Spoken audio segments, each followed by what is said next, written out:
రాష్ట్ర వ్యాప్తంగా టైర్లు అయిపోయి డిపోల గేట్లు పడ్డాయి. ఇది కేవలం వేతనాల గొడవ కాదు, వేల మంది కార్మికుల ఆత్మగౌరవ పోరాటం.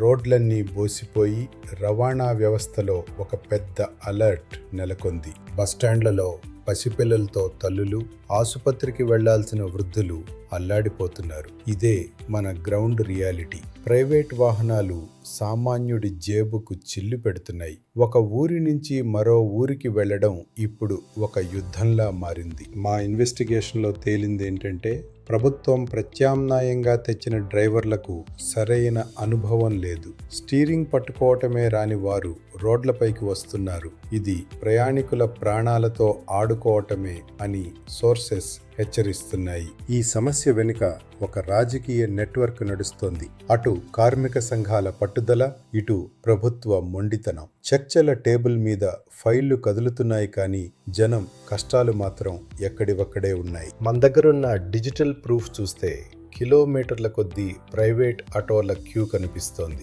10 రూపాయల టికెట్ 100 రూపాయలైంది. సామాన్యుడి రక్తాన్ని పీలుస్తున్న ఈ దోపిడీని అడ్డుకునే నాథుడే లేడు. పోలీస్ బందోబస్తు మధ్య కొన్ని బస్సులు నడుస్తున్నా ప్రయాణికుల్లో భయం పోలేదు. ప్రభుత్వం నుంచి ఇంకా ఎలాంటి క్లియర్ అప్డేట్ రాలేదు. సమ్మె ఎటు దారి తీస్తుందో అన్న ఉత్కంఠ కొనసాగుతోంది. రవాణా ఆగిపోతే రాష్ట్రం ఆగిపోతుంది. ప్రభుత్వం త్వరగా స్పందించి ఈ చిక్కుముడి విప్పాలి. మీ ప్రాంతంలో రవాణా పరిస్థితి ఎలా ఉందో కామెంట్ చేయండి. మరిన్ని ఎక్స్క్లూసివ్ వార్తల కోసం శ్రీనన్నను ఫాలో అవ్వండి.